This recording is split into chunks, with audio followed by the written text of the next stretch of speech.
সালটা 2006।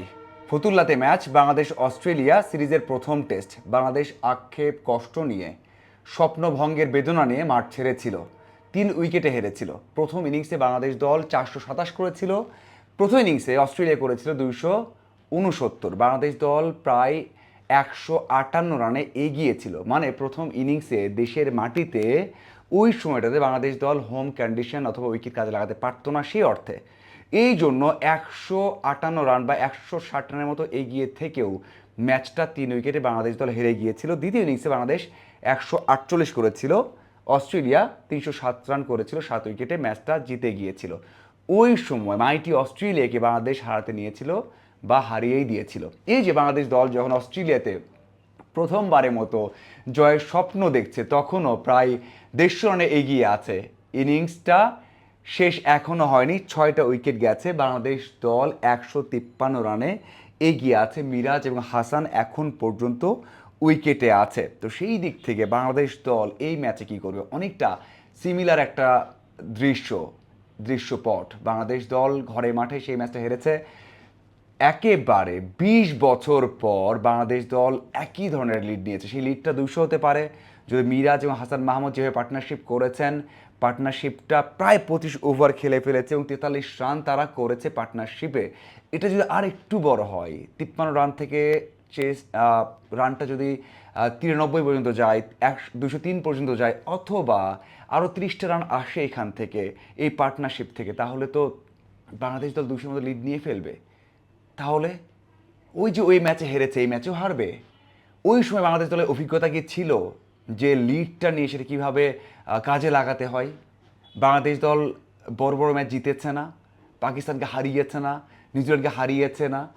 এই যে বড় জয়গুলো কাজে লাগবে না? নিঃসন্দেহে লাগবে। এতদিনের এক্সপিরিয়েন্স, যেখানে শান্ত, লিটন, মুশফিক, মুমিনুল, তাসকিন, যারা এত এক্সপিরিয়েন্স, আমি হাসান মাহমুদের কথা বাদ দিলাম, খুব বেশি ম্যাচ খেলেন না কিন্তু দারুণ করেছেন, তারপর এই এক্সপিরিয়েন্সগুলো কাজে লাগবে না?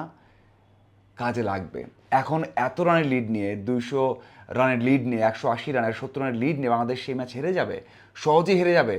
নাকি বাংলাদেশ দল এখান থেকেও ইনিংস ব্যবধান হারাতে পারে? হ্যাঁ, আপনি বলতেন ভাই আপনি কী বলছেন, বাড়াবাড়ি করে ফেলছেন, কিন্তু না। যখন ফার্স্ট ইনিংসে আত্মবিশ্বাস পেয়েছে বাংলাদেশ দল, যখন ব্যাটাররা এত ভালো করেছে, যখন প্রত্যেকটা সেশনে বাংলাদেশ দল টেস্ট অ্যাবিলিটি দেখাচ্ছে, মানে 6 সেশনের মধ্যে মাত্র অস্ট্রেলিয়া একটা সেশনে 11 রানে 3 উইকেট নিয়েছে। শান্ত, মুশফিক, লিটনকে আউট করেছে। এছাড়া আর তাদের সাফল্য নেই। পুরো টেস্টে ওই একটা জায়গায় সাফল্য, যে একটা সেশনে একটা জায়গাতে মাত্র 11 রানের ব্যবধানে 3টে উইকেট তারা ফেলতে পেরেছে। কিন্তু এরপর 24.3 ওভার ব্যাট করেছেন হাসান মাহমুদ এবং সেখানে মিরাজ বুঝিয়ে দেয় তাদের অ্যাবিলিটি কী এবং তারা কীভাবে টিকতে পারেন। 73 বল খেলে 32 করেছেন মিরাজ এবং 76 বল খেলে 13 করেছেন সেখানে। 76 বল, আবার বল, 76 বল খেলে 13 করেছেন হাসান মাহমুদ। মানে অস্ট্রেলিয়ার এই বোলিং লাইন আপের এগেনস্টে আপনি 24.3 ওভার ব্যাট করেছেন এই দুজন, মানে আনবিলিভেবল। আপনি যতই বলেন মুশফিকের সেই 30 ঊর্ধ্ব ইনিংস, 49 রানের ইনিংস, মমিনুলের শান্তর ইনিংস 84 রানের, হ্যাঁ সেঞ্চুরি ডিজার্ভ করতেন, সবগুলোই সাফল্য, সবগুলোই দারুণ, সবগুলোই দুর্দান্ত, সবগুলোই এই টেস্টের জন্য পারফেক্ট। এই জুটিটা ওই পারফেক্টগুলোকে মনে হয় ছাড়িয়ে গেছে। হ্যাঁ, তামিম সেঞ্চুরি করেছেন, সব কিছু এখানে আছে, একের পারফেক্টভাবে যাচ্ছে, একদম স্ক্রিপ্টটা বাংলাদেশের পক্ষে দিয়ে যাচ্ছে। এটাকে একেবারেই হেলায় হারানো যাবে না।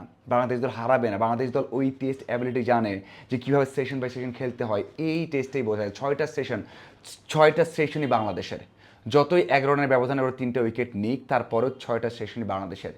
যদি কোনো কারণে টেস্ট হেরে যায়, তাহলে ওই যে 2006 সালে যে ঘটনা ঘটেছে, বাংলাদেশ দল প্রথম ইনিংসে বিশাল বড় একটা লিড নেওয়ার পরেও অস্ট্রেলিয়ার কাছে হেরে গেছে। এখানে সেটা কি হবে? এত এক্সপিরিয়েন্সগুলো কি মাটি যাবে? আমার মনে হয় না। আমার মনে হয় না। বাংলাদেশ দল তৃতীয় দিনের প্রথম সেশনটা ঠিকঠাক খেলে আর 50টা রান অ্যাড করা গেলে সম্ভব, 50 রান অ্যাড করা সম্ভব, 20 রানের মধ্যে অল আউট সম্ভব, বাকিগুলো আবার 100 রানও করা সম্ভব। কোনটা হয় সেটা বড়, বাট যেটা করেছে বাংলাদেশ দল এটাও যথেষ্ট। এটাও যথেষ্ট। এটাকে কাজে লাগাতে পারে কিনা সেটা দেখার অপেক্ষা। আমি যেটা বললাম যে ইনিংস ব্যবধান হারানো যায় কিনা, সেটাও কি অসম্ভব? বাংলাদেশ দল 200 রান করার পরে যদি তাদেরকে প্রেশার ক্রিয়েট করে, তাহলে সম্ভব না। একটা করে উইকেট যাবে, হারের সংখ্যাটা তাদের উপর ভর করবে। একটা করে উইকেট যাবে, প্রত্যেকটা মুহূর্ত মনে হয় ম্যাচ হেরে যাচ্ছে। একটা করে উইকেট বাংলাদেশ দল নেবে, মনে হচ্ছে বাংলাদেশ দল জিতে যাচ্ছে। এই যে জয়ের একটা সম্ভাবনা, এই যে হারের একটা সংখ্যা, সেগুলোই কিন্তু বাংলাদেশ দলকে এগিয়ে রাখবে, অস্ট্রেলিয়াকে পিছিয়ে রাখবে এবং ইনিংস ব্যবধানে হারের স্বপ্ন দেখতে পারে। যদিও সেই স্বপ্ন আমি এখন দেখছি না। এখন বা এখান থেকে এখনও বাংলাদেশে হারার সম্ভাবনা আছে, জয়ের সম্ভাবনা আছে, ইনিংস ব্যবধানে জয়ের সম্ভাবনাও আছে। দেখার অপেক্ষা, শেষ পর্যন্ত নার্ভ ধরে রেখে বাংলাদেশ দল কী করে।